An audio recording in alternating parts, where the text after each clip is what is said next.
Hello bachcho, let's see this question. The question says the accumulation of uric acid crystals in the region of joints resulting in painful movements causes option A fluorosis, B gout, C arthritis and D rheumatoid arthritis. So यहाँ पे इस question में हमसे ये पूछा गया है कि जब यूरिक एसिड के क्रिस्टल का अक्यूमुलेशन होता है in the region of joints में तो हम पेनफुल मोमेंट्स होती है। सो ये किसकी वजह से होती है? ठीक है, तो देखो ये जो यूरिक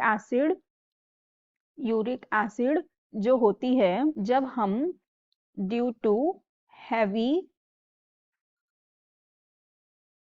प्रोटीन डाइट, जब हम बहुत ज़्यादा प्रोटीन का डाइट फॉलो करते हैं तो उससे क्या हो जाता है, जो यूरिक एसिड है इसका जो ऑक्यूमुलेशन है, इसका जो लेवल है वो क्या हो जाता है, इंक्रीज हो जाता है हमारे जॉइंट्स के रीजन में। ठीक है, तो उससे होता क्या है, ये जो यूरिक एसिड है ये क्या फॉर्म कर देती है, ये सॉल्ट बनाती है सोडियम यूरेट। और ये जो सोडियम यूरेट होते हैं ये नीडल लाइक क्रिस्टल होते हैं। ठीक है, ये कैसे होते हैं, नीडल लाइक क्रिस्टल होते हैं। तो अब ये फॉर्म होने लगते हैं, बनने लगते हैं हमारे जॉइंट्स में। सो जिसकी वजह से जब हम मूवमेंट करते हैं तो वो मूवमेंट कैसी हो जाती है, बहुत ही ज्यादा पेनफुल हो जाती है। ठीक है, जो मूवमेंट होती है ये बहुत ही ज्यादा पेनफुल हो जाती है।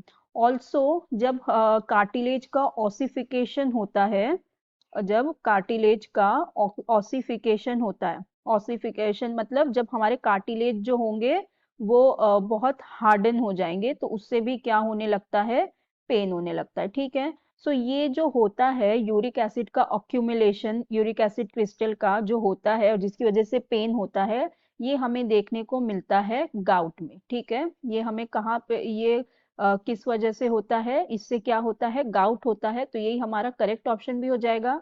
देखो अगर हम अरिथराइटिस की बात करें तो अरिथराइटिस क्या होता है, ये होता है इन्फ्लेमेशन की वजह से। ठीक है, इन्फ्लेमेशन इन जॉइंट्स होगा तो वो क्या होता है, अरिथराइट होता है।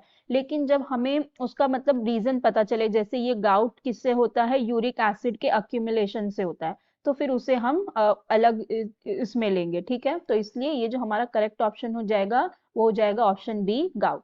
सो I hope you understood it well. Best of luck, thank you.